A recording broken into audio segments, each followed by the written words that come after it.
What's up, gamers? Today, I, a self-proclaimed Tetris god, will be teaching you mortals how to do it yourself.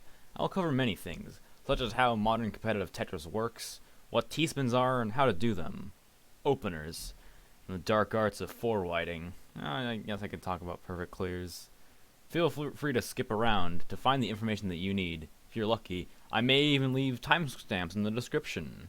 Part 1. Classic versus Modern Tetris. First, we need to explain the difference between classic and modern Tetris, because I would consider these two entirely separate games. One point of commonality are the pieces. You have 7 different tetraminos that go by a wide variety of names, but the most widely accepted is the letters that they look like. Pieces are as follows: Z, S, T, J, L, O, and I. Classic Tetris is very unforgiving. Blocks are generated completely randomly, and once a block hits the ground, you have very little time to move it, and T-spins do not exist. Modern Tetris has plenty of features that make it way more consistent. A godsend is that you can press a button to immediately slam your block down to wherever it was hovering over, called a hard drop. Or, just like classic Tetris, you can hold down the button to make it descend a little faster than gravity pulls it down. How the block generation works is called a 7-bag randomizer, and that it generates a bag, or a random order, of the 7 pieces. This is especially apparent in your first bag, as you'll see all 7 in your first 7. After that, it gets more complex. The bags start to mix together, but just the knowledge of the fact that you get all 7 in your first 7 helps later when we talk about openers. Additionally, there is a hold function. If you do not like the piece you were just given, you can use the hold button to put it in stasis, and then when you next hold, you get the piece you held previously. Another thing, unlike in classic Tetris, you can see your next 3 to 6 pieces in the next bar, depending on what game you're playing. Alongside the hold function, this allows you to plan multiple pieces ahead and form strategies. Yet another new feature is the combos. If you clear lines consecutively, even singles, they start to rack up in damage until a single line clear can do the same or more damage as Tetris. This is useful for downstacking through garbage sent by your opponent. However, there is a more degenerate use on that power. More on that later. Part 2. How does Tetris work competitively? Well, whenever you clear lines, those lines are sent to your opponent, and your goal is to make your opponent top out, which means they place a block outside of the playable area and lose. The damage you deal is based on what lines you clear and how. Clear a single line, nothing happens, 2 sends 1, 3 sends 2, and a Tetris sends 4. I will cover T-spins later in more depth, but for now you need to know that a T-spin single, TSS, sends 2, a T-spin double, TSD, sends 4, and a T-spin triple, TST, sends 6. Additionally, T-spins and Tetrises count as special, so if you clear, say, a TSD and then a Tetris without clearing any other lines in between, the Tetris will send 2 extra lines as a bonus, called a back-to-back. Maintaining your back-to-back status will give you a massive edge against an opponent that is not doing that. Part 3. T-spins. How do you do them? Okay, I've mentioned T-spins and how much damage they dealt earlier, but now I need to talk about how to actually do them. The basic premise of a T-spin double is that you need a T-shaped hole with 3 corners filled, or you can think of it like needing a block overhanging on either the top left or top right corner. Obviously, if you just happen to have a T-shaped hole on your board without really trying to, you should make an overhang with like an O, J, or L piece.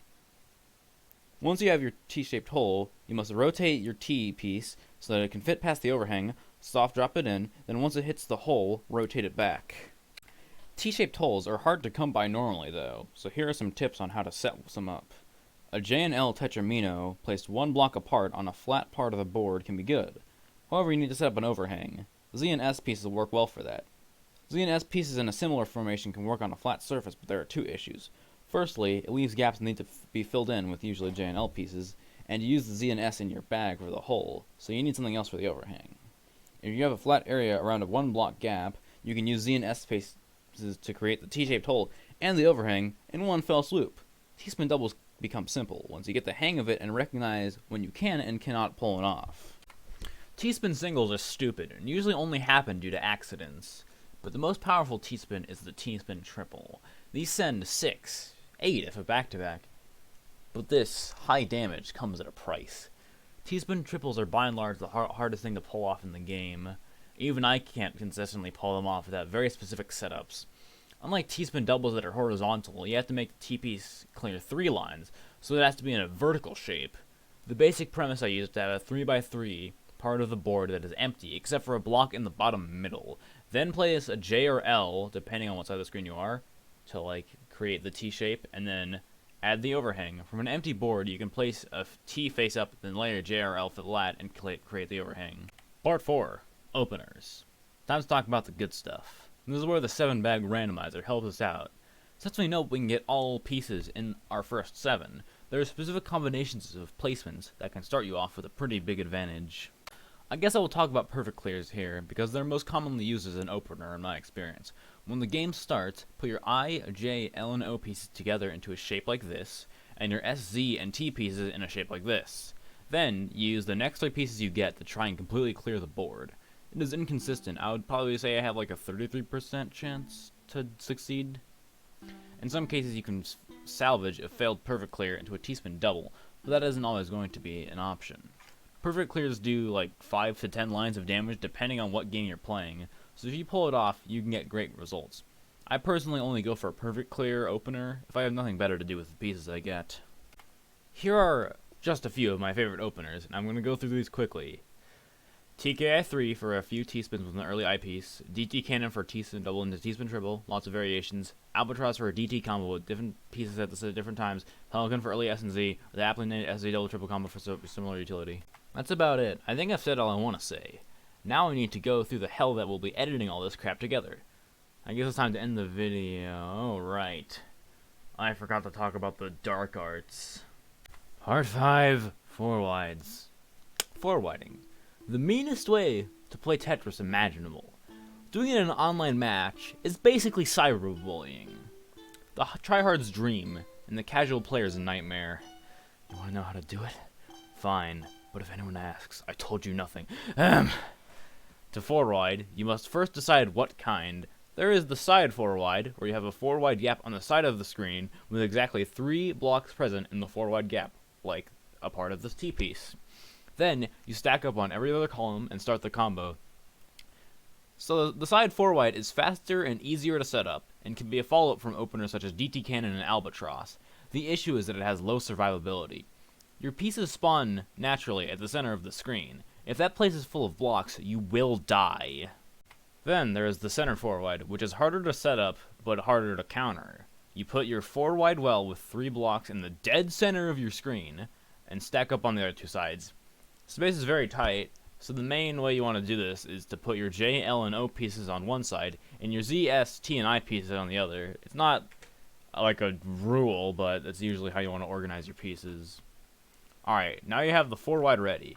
Now you must start clearing rows consecutively with the next Q in the hold function, to try and start a combo. If you want to practice cyberbullying, I have left a link in the description to tetralegends. It's a website that allows you to play many modes of Tetris with customizable controls and all that. One of the modes under the guideline option is the combo challenge. This sets up a 4 wide for you for free, and you just get to practice. Sometimes the pieces just don't allow you to 4 wide.